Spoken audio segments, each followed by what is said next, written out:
so much for joining me on the Creative Awakening Now podcast. I'm your host, David Matters, and I'm here to bring you stories, interviews, and insights relating to the topics of creativity, inspiration, and practice. My intention is to connect with other people who employ a heart-centered approach to the artistic process and to share this profoundly inspiring content with anyone who cares to hear it. I hope you enjoy.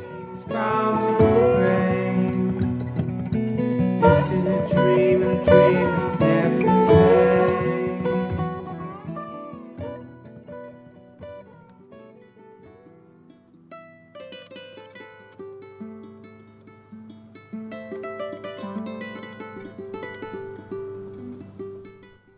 My guests this week were Biko Casini and Arouna Diarra.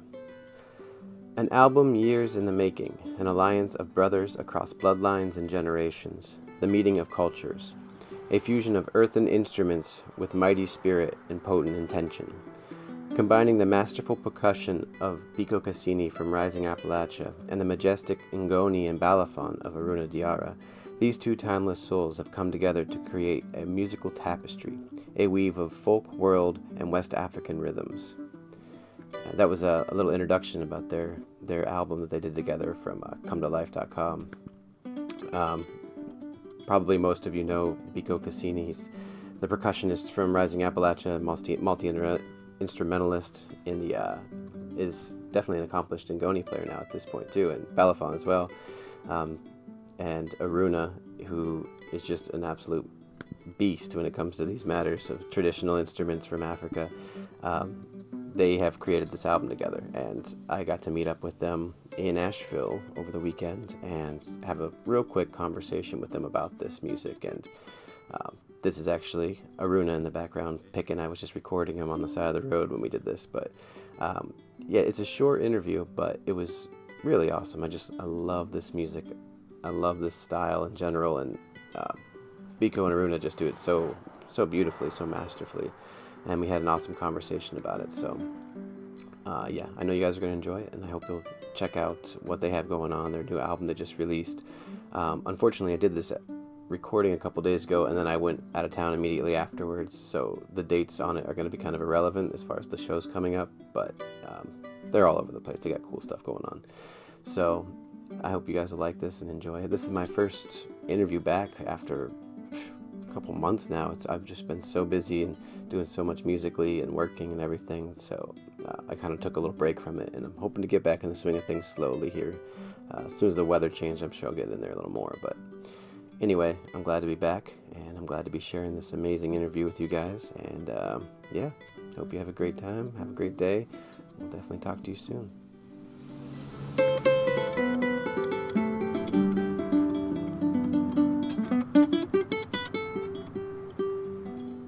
Welcome back, everyone. Thanks for joining us, and thank you, Biko and Arouna, for being here with me today. You're welcome. Yeah, awesome.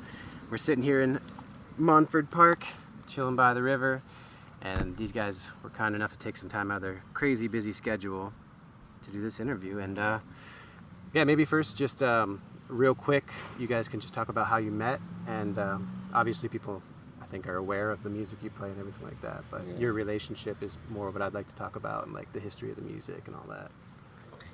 Yeah, me and Biko, we met in 2006 in Ghana, and that was the first time I moved from my country to Ghana, and I didn't speak English. It was New Year's Eve. You know, we was playing music on the beach with my cousin, and Biko come over. At that time I do not speak any English, so we start playing music together, and then he start playing Balafon with me, and then all my cousins come, we jam for a little while at the beach. And then 6 years later I moved to Asheville, and I had a band called Monday Foley, and we was playing in a wine bar at Lexington Avenue. And are they still playing there? Yeah, they still play music over there. Yeah. So Biko come to the show, and I saw him, I look at him, I was like, man, do you want to play? I didn't even know if he played the music, no, but I see him, he have calabash. So I was like, oh, he have a calabash, he can play the music. So I invite him on the stage, and we start playing, and we started having a lot of fun. And after the set, we went to the bar and have water and start talking. And he looked at me, he was like, "Are you Arouna?" And I was like, "Yeah." He said, "We met in Ghana in 2006." And I was like, "Oh, yeah." So that's how the connection started. And that time I used to work in Whole Foods, and he was still touring with Rising Appalachia. So when he's on off on tour, we hang out in my pod and start playing the music and figure out little by little until before we realized it was another project. Nice. Yeah. And what were you were in Ghana studying music, or what were you doing? I was there, I was visiting my older sister who was working in refugee camps, interviewing refugees and advocating for their safe relocation in cases where they were fleeing from civil war. She had been living there for 5 years, so I went to Ghana to make sure that I saw a little bit of her life before in Ghana before she moved away. But I was also en route to Burkina Faso, and specifically I was traveling to Bobo Dioulasso to study Balafon, and that's the small city where Arouna grew up. And it's the musical capital of his home country. And so I was going to Bobo and passing through Ghana on my way there when I met Arouna. And then following that, I was in Bobo for 3 months. And I always wanted to study the music of Burkina Faso. So when I got home and got back to Asheville and I was playing with Rising Appalachia, meeting Arouna and beginning to play that music together was kind of a dream come true. It was like, oh, I've been wanting to learn this music forever, and now here's somebody I can play with who's born into that tradition. So we started to play more strictly traditional music, and slowly it kind of melded and blended into our own kind of style of playing together. Nice. Yeah, it's such a beautiful thing. I came to your guys' show at the Asheville Music Hall and saw you guys perform, and I actually got one of the necklaces that you brought from Burkina Faso. Home, yeah. I love that culture. I've been studying the music of Ali Farka Touré and that style of guitar playing for a number of years, and I incorporate that into my music, and it's always, whenever I see anyone from that area that plays the traditional music, it just speaks to me. So I came and saw you guys, and I was just like, oh, this is it right here. This is it. And I love Rising Appalachia. I love everything you do there, but this is so much more rootsy and so much more traditional, but also it's got like a modern flavor to it as well. At least the album did, with a lot of cool musicians on it. Can you just talk a little bit about the cultural heritage of music from your country, and how were you born into it, or was it more of like your family kind of plays? Yeah, I came from a griot family, and griot is a storyteller family, and musical and making instrument. So the music I learned from in the house with my father, with my uncle, with my friend, and then a lot of time in the cabaret. Cabaret is a little spot in West Africa, like people, they make the local drink. So in the morning, people go there and see there's a balafon and drum, and you just go there and play. Nice. So that's how I learned the music. Oh, that's great. Yeah.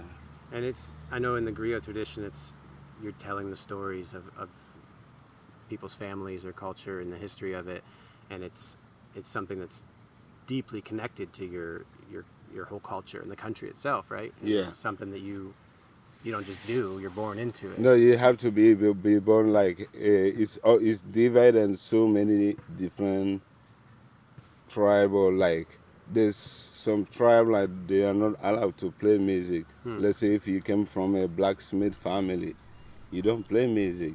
But these days things have been changing. Some family, some people will come from a blacksmith family, play music even if their family have to abandon them, and they will be okay with that or move somewhere else just to be able to play music. Yeah. You know, but back in the days, it was, you have to be a griot, that's all you do. Yeah. It's blacksmith, that's what you do. You are, it was just more separate. Yeah, and it's I was reading this book that Corey Harris wrote about Ali Fargatore, and they were talking about the culture and saying that the griot tradition is actually kind of looked down on in society at this point because of like I'm not exactly sure what the politics are behind it, but I know that music itself has become such a widespread thing now all over because they're not sticking to the tradition so much. No, tradition is starting. I'm kind of like, anytime if I go to Africa, I always see it, I'm like, things is running. Like, the culture is going away. People are not doing things the way they're supposed to. I'm like, I wonder how this is going to be like in 40 years from now. Yeah. It's just like changing so fast. I guess it's the whole world changing that way. It's nuts. And it's all, the interpretation of culture is changing so much too, it seems, especially through music. And maybe you could say something about that. Like, what is it that drew you to that culture and that style of music? And, you know, I know that there's like a lot of, I don't know, there seems to be like this more passionate involvement with traditional music nowadays that people are kind of gravitating towards. And I know myself, like, hearing the roots of it is really powerful. Yeah, I mean, I got into music as a drummer and playing drum set, and it kind of rapidly brought me into the funk traditions of Tower of Power and James Brown and Hendrix and Zeppelin and all of that. And then I got exposed to Afrobeat from a rhythmic perspective. But shortly thereafter, I had a realization, which was that the African musicians that were the most famous were also the most socially active. So unlike the biggest pop stars in the West, in Africa you got famous if you had something really valuable to say. Yeah. And so it has always dawned on me since I first started playing music that music was a way to support and strengthen the moral center of a community of people. So, like, if you're not saying something worth saying, then it's just not worth talking. And so music is a way to bring people's energy together around their values, I feel like. And in African music, it's so deeply woven in that if you're singing about random stuff that doesn't really matter, then it's not going to fly. Yeah. Like, you have to, at least traditionally. Yeah. You know, like with the older, they attached a lot of importance onto the value of the lyrics. So I think for me getting into African music, like it was the depth of the content for me. I could tell that they were saying something really important, even though I didn't understand what it was. And as time went on, first I was into South African music, and I began to understand a little bit of Zulu and a little bit of Tswana through traveling there and learning. And then later, as I sang Salif Keita and Alpha Blondy and all these different artists I was loving, and then I found out they all sang in Bambara, which is Arouna's language. So when I went to Burkina Faso, I began to understand the songs that I'd always been loving. Have him like translate it for you? Not Arouna. I mean, I didn't hang with Arouna in Burkina. We haven't met there. Oh, yeah. So I mean, I was learning there. Okay. Arouna keeps me from forgetting everything, but I still need to learn a lot more of the Bambara for sure.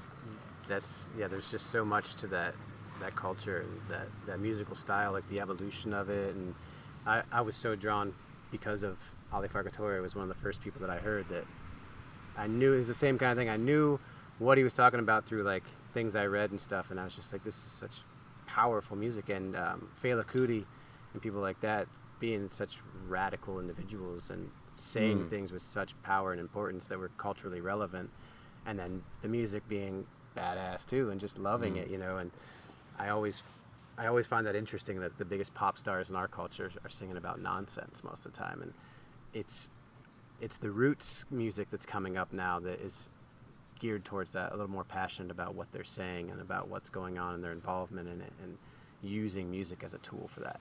And it's really an inspiring thing, and I love that, you know, you guys are doing that both with the traditional sense but also like the modern sense. You know, I know that you guys do with Rising Appalachia, you guys have all kinds of involvement environmental activism and It's good like hell. Woo. all kinds of stuff. Yeah, Yeah. it's just weaving it together, and it's such a beautiful mix. And I know you guys don't have a whole lot of time, and like I said, I appreciate you taking the time out to chat with me.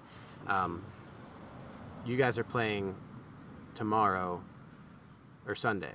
We play. We played tomorrow night with Rising Appalachia. We recently completed an album with them called Ley Lines, and it was an album where we brought Arouna in much more deeply into the songwriting process, and we have another band member, Duncan Wickel, who plays cello and fiddle, and we brought him into the songwriting process, and so we created this album of much thicker music, and so we're going to be touring that all fall. Arouna and I are playing tomorrow night with Rising Appalachia as the full 6-piece. Okay. And then on Sunday at 12:30 at the Getting Off the Grid Festival, Arouna and I do our own set of our music from Bamana Yasira, and that sets at 12:30 at the dance tent. 1:30. Yeah, 12 for an hour. But I do want to touch on something about traditional music and the relevance of traditional music, and just say that every culture in the world has some valid form of traditional music that ties them to their ancestry. And like with the music that Arouna and I do, the tradition is there because it lives inside of Aruna's life and his genetics. And at the same time so is the traditions of my own American upbringing, the hip hop, the funk, the backbeat, the reggae tone that I grew up with. That's also there. So it's traditional music is like the sum total of the humans involved. And I think that what we find is when people do the work themselves to find and touch their own tradition and what moves them inside, then we get what we call new music. But that new music has been happening since the beginning. People of different cultures have been bringing their tradition together. And I feel like what we're going to start to see is that style and tradition are less important than content. Yeah. Right? And that we're going to start to interweave styles more and more and more, and the content is the important part. So it feels good to be a part of that blending and to not be trying to make strictly traditional music, but to make sure that the tradition is given its respect because it's a part of our experience in life, you know. Definitely. Yeah, I'm glad you say that because I feel like that's what music's all about. You know, it evolves, and when you touch back into the roots of it, it doesn't mean that you're playing traditional music strictly from that perspective. You know, you're taking it and you're evolving your own modern sense with it. And I find a lot of inspiration comes from that when you look back and you dig in deep and you find like, oh man, these are the roots, you know, like, and you take a little piece from here, a little piece from there. And if there's one bit of, I don't know, musical wisdom you could impart, either one of you guys, about just inspiration and creativity and like how you keep it going personally, maybe you could say something on that as a closing note. For my inspiration, what's it first? Sure. I mean, my biggest piece of inspiration in music is that good music lives inside you even before you're a good musician. You, as a being, we have all of this music inside of us just in order to exist and have a heartbeat and a breath. And so really being okay with being a beginner and expressing what's inside can make beautiful music even when you're a beginner. So it's worth it. It's worth starting. And so for me, the inspiration of music is really to like touch what's really inside, actually. Yeah. And everyone has beauty inside. Lovely. Yeah. Yeah? Yeah. You say me too? Yeah, me too. Well, yeah, I really appreciate it. Like I said, I know you guys got a roll, so we'll leave it at that. But hope you guys have a great show, and we'll definitely try and get this out as soon as possible and let people know. And do you guys have any other duo or collaborative shows coming up in the area besides this weekend? Yeah, on Tuesday we have a show at the Pulp with Pneumatic and iStar, and that's where we're gonna go on at about 9 or 10 o'clock, and it's gonna be a fun, really intimate show, and we're gonna be playing music from the album Bamane Yasira, which is available also online. But we're gonna be doing a live show there on Tuesday at the Pulp, which is below the Orange Peel. Awesome. That sounds great. Yep. Cool. Thanks so much for having us. Yeah, definitely. Thank you so much for joining me. I really appreciate it. Yeah. And thank you all for listening. We'll catch you next time. Lessons and fall.